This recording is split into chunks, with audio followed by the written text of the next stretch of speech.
छिंदवाड़ा के फतेहपुर सीकरी लोकसभा से सांसद राजकुमार चार भाजपा के किसान मोर्चा के राष्ट्रीय अध्यक्ष बनने के बाद आज अपने शहर में आकर मीडिया से रूबरू हुए।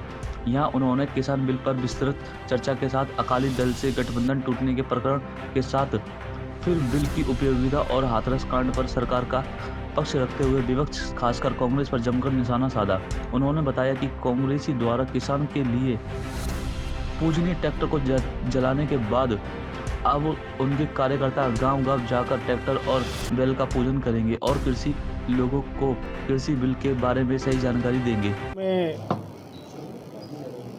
देश के प्रधानमंत्री, जन जन के नेता, विश्वप्रिय नेता, किसानों के हितैषी, मजदूरों के हितैषी, सभी वर्गों के हितैषी, 130 करोड़ देश की जनता की चिंता करने वाले और उनके जीवन को आगे बढ़ाने के लिए प्रयास करने वाले माननीय प्रधानमंत्री नरेंद्र मोदी जी को बहुत आभार व्यक्त करता हूं। देश के माननीय कृषि मंत्री नरेंद्र तोमर साहब को बहुत धन्यवाद देता हूं कि पिछले दिनों मानसून सत्र में लोकसभा के अंदर और राज्यसभा के अंदर किसानों की आय को दोगुनी करने के लिए, किसानों के जीवन स्तर को सुधारने के लिए, किसानों के जीवन में खुशहाली लाने के लिए विधेयक लोकसभा और राज्यसभा से पास हुए। और इसके लिए मैं देश के किसानों को भी बधाई देना चाहता हूं कि एक आज़ादी जैसा पर्व किसानों के लिए पूरे देश में आया है। बहुत सारी कठिनाइयां, बहुत सारी बंदिशें जो किसानों के जीवन में रहती थीं, उसकी उपज को लेके, उसके अपने जो अन्नदाता है किसान, अपने अनाज को बेचने को लेके जो बंदिशें थीं वो दूर हुई। एक देश एक मार्केट माननीय प्रधानमंत्री जी ने और कृषि मंत्री जी ने देश के लिए लागू किया। ये किसानों के लिए एक बड़ा तोहफा है। मैं आप लोगों के माध्यम से सभी किसान भाइयों को, देश के किसान भाइयों को ये आश्वस्त करना चाहता हूँ, जो कि देश के प्रधानमंत्री माननीय नरेंद्र मोदी जी ने अपने जन्मदिन के अवसर पर ये कहा था कि जो भ्रम की स्थिति पैदा की गई है कांग्रेस पार्टी सहित अन्य राजनीतिक दलों द्वारा, जो भारतीय जनता पार्टी के विरोधी दल हैं, जो भ्रम फैलाने का काम किया है, वो भ्रम जल्दी छटेगा। और प्रधानमंत्री जी ने ये ऐलान के साथ, संकल्प के साथ ये वायदा किया था अपने जन्मदिन दिवस के अवसर पर कि एमएसपी कभी न पहले हटी है न आगे हटेगी।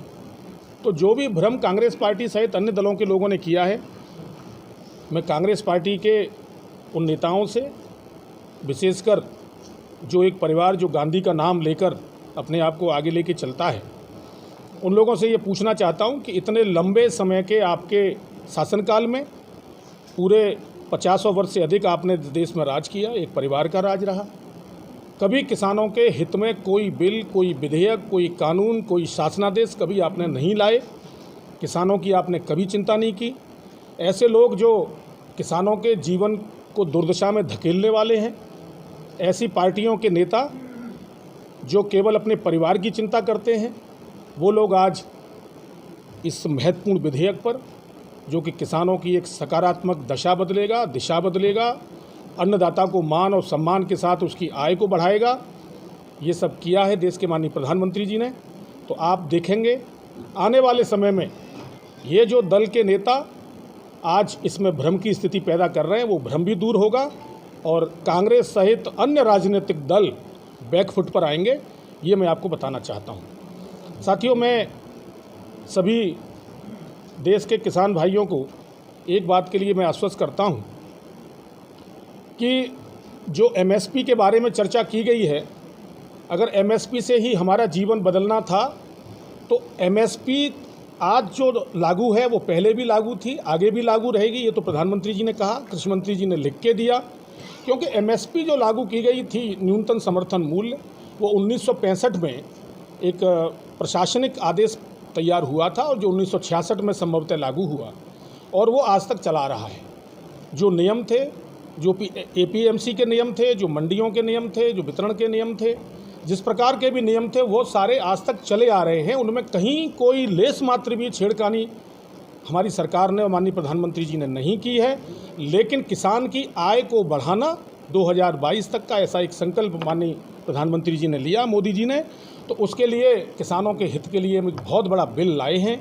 आज किसान स्वतंत्रता के साथ अपने उपज को, अपने अनाज को, अपने फल को, अपनी सब्जी को पूरे देश के अंदर और पूरी दुनिया के अंदर कहीं भी बेच सकता है जहां उसको अधिक पैसा मिलेगा।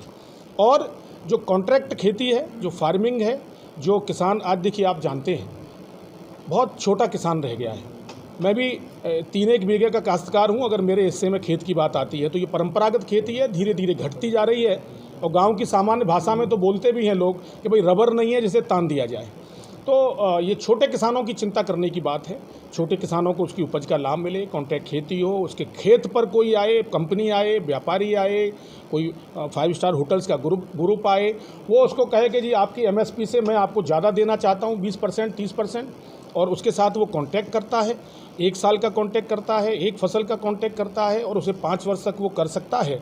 और ओला आए, बारिश गिरे, अतिवृष्टि हो, ओलावृष्टि हो, प्राकृतिक आपदा आए, उसके बावजूद भी किसान को जो एग्रीमेंट होगा वो उसको पैसा मिलेगा, उसके घर पे मिलेगा, उसे कहीं जाने की आवश्यकता नहीं है।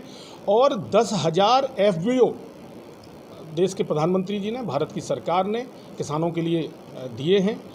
जो कांग्रेस पार्टी जिसने 2019 से पहले, पार्लियामेंट चुनाव से पहले और पंजाब के चुनाव से भी पहले ये कहा था कि हम एक मार्केट और नेशन, और जो माननीय मोदी जी ने ये किया है उसके ऊपर उन्होंने भी अपने घोषणा पत्र में कहा था, लेकिन देश के किसानों को कांग्रेस पार्टी पे विश्वास नहीं। देश का किसान कांग्रेस पार्टी को हमेशा से किसान विरोधी कहता आया है और सच्चाई है। तो इसलिए देश के किसानों ने माननीय मोदी जी पर विश्वास किया और आज मोदी जी ने किसानों की आय बढ़ाने के लिए आज ये बिल को उन्होंने लाया है। मैं इसके लिए देश के किसानों को बहुत बहुत बधाई देता हूँ, उन्हें शुभकामनाएं देता हूँ।